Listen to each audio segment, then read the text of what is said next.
número 6, conformado por Fernando Otero, Erika Osorio, Juan Guillermo González, Andrés Martínez y Paula Costa. Buenos días, hoy estamos en la sede principal de la compañía BODYBRITE, una compañía que ha traído la última depilación a Colombia, y estamos acá con el presidente de la compañía, que se llama Felipe Castro.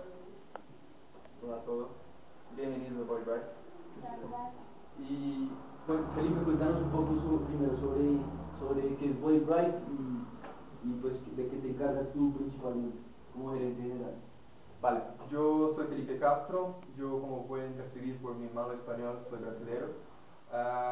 También voy a seguir esta entrevista un poco en inglés para ser más claro, creo que a veces también es más directa la lengua. Yo soy el gerente general, yo empecé esta empresa en enero. La empresa se encarga, básicamente una empresa, un concepto de estética no invasivo. Queremos masificar ese servicio a Colombia y entrar con ese servicio de estrato 3-4. Entonces, masificando ese servicio a todas las mujeres y hombres para buscar la belleza de forma no invasiva y de forma duradera. Bueno, Felipe, la primera pregunta que tenemos, o que nos puedas contar un poquito sobre cuál es tu perfil, cuál es tu estilo de trabajo y cuáles son tus características.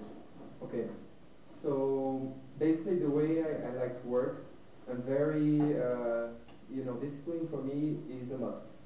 So, meetings here, we always have meetings at a certain time, and we don't stay much more than 1 hour in a meeting here.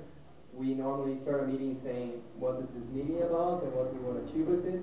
And by the end of the meeting, we review all the action points from the meeting, and normally we follow up in those action points. We only do meetings when it's necessary. In addition to that, my way of work is really direct, sometimes not very political, meaning I say things to people that sometimes they feel that I'm harsh, but I don't know, it's just a way that I think it's better to say. I know here in Colombia, again, I'm Brazilian, so I know that I have adapted the local culture, but at the same time, I know sometimes here people, you have to be a little bit more soft, but my style is really hard, and I tell truth right away to people, and I demand a lot from the people reporting to me. So that's basically my style. ¿Te gusta trabajar más en grupo o de forma individual? I believe group teamwork is when you need to create something, or you want to engage a lot of people in a decision and have them also be more connected to a certain decision. So I like to use teamwork when I need to engage the people and we need to create stuff that we want to implement in a group of people. So that's when we do teamwork, or we want to create something new. But to do just meetings for the sake of meetings and to work in team just for the sake of group decisions, in a startup or entrepreneurship, you need to take fast decisions. So sometimes it's a lot of individual work. And then teamwork is really when you need to engage your team on that, due to the fast decision and action orientation of entrepreneurship experience. Okay. Listo. La segunda pregunta. Durante todo tu trayecto, ¿cuáles son los mayores retos que has tenido? Okay, major achievements. As I was telling to you guys before, I was working as an executive. So the typical multinational guy that started early on, putting my resume, the nice brands like Citibank, Siemens, big companies, and I did the normal. I started first in marketing, then I went to finance, then I went to my MBA at MIT Sloan, and then I came back to work in private equity and M&A. Then I went to work in sales and then marketing again. But really, this was, multinational task. But as an entrepreneur, we started BODYBRITE in January. This company was capitalized and created a local entity, a local SaaS, and then we did an offshore, and all this process of capitalizing the money with investors, capitalizing more than $2 million in less than 2 months, making this company fly from Jan to after April, opening 15 stores in less than 3 months. So I think the main achievement was basically starting up this company so fast and doing from zero and getting involved in everything, such as the bylaws of the company, with lawyers, selling the idea to investors, capitalizing the company, hiring people, so doing everything. And that was, basically the biggest challenge I had and the biggest achievement that I delivered. So, really, an entrepreneurship experience will entail everything that you need to do.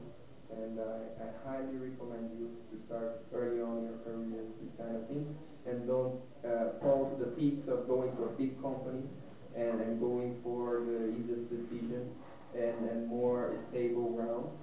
And I always tell people that the difference between the life in a multinational company and the life in entrepreneurship experience is just like swimming in a swimming pool. Swimming in a swimming pool, you see, all the water, you see the whole area, you know where you can go and how many pools you can do. But in entrepreneur experience, you just fall in the sea, swimming. You know what? In 1 year, you can get to a beautiful island and be the discovery of that, or you can also die swimming. But that's the key difference. Bueno, la tercera pregunta. ¿Cuál ha sido el éxito momento cumbre en el proceso que has tenido? El éxito como que... El momento cumbre, como la parte donde más has experimentado pues, el éxito en lo que has hecho en el proceso de la empresa. Okay. Also, another thing that you need to be aware in an entrepreneur experience is that it's all about setbacks, problems, solving problems, and the moments of success, they happen, but they are short. Most of the moments in an entrepreneur experience, you are in the middle of problems, in the middle of big things that you need to find a solution. So if you ask me exactly on that specific moment, I would probably remind most of the problems rather than the success. But I would say the Feria de Franquicias for us. It was funny. We were there. We had an amazing stand, and we got the marketing award of all the franchises. And we managed to get 70 leads to sell franchises, and that was like a big hit for us. But to be honest with you, what I fear the most are the moments that were basic, a lot of shit happening, and we were just trying to survive with. Y la última pregunta sería, ¿cuáles serían 3 consejos que nos darías a la hora de comenzar empresa? 3 consejos. Okay.